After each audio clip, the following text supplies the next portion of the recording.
bags where horror lies. Welcome back to Body Bags. This is week number 478. This is a random week. I'll be your host, Jason from Horrific Nightmares. And this week I picked, in continuing my Brian DePalma reviews, is Phantom of the Paradise, which I'm actually surprised no one had done on Body Bags. Phantom of the Paradise is a 1974 film that runs approximately 91 minutes and is written and directed by, you guessed it, Brian DePalma.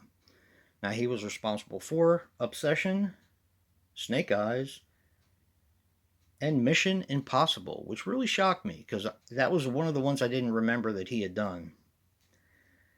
Now, this stars Paul Williams as Swan. He was in The Muppet Movie, Smokey and the Bandit, and also stars William Finley as Winslow. He was in Sisters, The Fury, and Night Terrors, and he actually passed away on April 14th, 2012 at the age of 71. He was in almost all of Brian De Palma's films in one part or another. Sometimes big parts like this movie, sometimes small parts like in Sisters. He played a doctor. We also have Jessica Harper as Phoenix. She, of course, was in Suspiria, Shock Treatment, and Minority Report. Now, this had a budget of $1.3 million. And as far as a overall synopsis, this is basically a Phantom of the Opera retelling, but it's done so unique. Now we're going to get into a little bit more of the specifics here.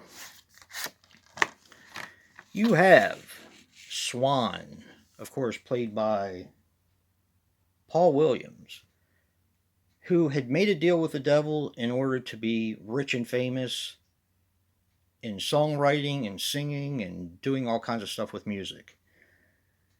Now he wants to build the Paradise, which is going to be a rock music theater. And it's going to be a popular one because, of course, he has this deal with the devil and everything he touches turns to gold. So he's trying to find music for the Paradise for it to open. And a guy named Winslow comes in to audition. Winslow is an incredible piano player and an incredible songwriter who has written a 300-page cantata that Swan just happens to steal and basically tosses Winslow to the side. When that doesn't seem to be enough, he actually frames Winslow for murder and has him thrown in jail. Winslow escapes, ends up going to Swan's record pressing warehouse and suffers a horrible accident and is presumed dead. But he's not. He ends up taking up residence in the Paradise as the Phantom. Now, Swan learns of Winslow being there and wants to make a deal with him, saying, I'll take your music, I'll make everything right if you just finish this cantata so I can premiere it at the Paradise. And he said, only if you have Phoenix sing it. Which is played, of course, Phoenix is played by Jessica Harper, who has an amazingly beautiful voice, surprisingly enough. That's where I'm going to leave the plot. You can tell the similarities, of course, between Phantom of the Opera and, of course, Phantom of the Paradise. This one is done a lot more lighthearted and kind of tongue-in-cheek in a way. The kills are tongue-in-cheek. It's almost like a musical comedy horror movie.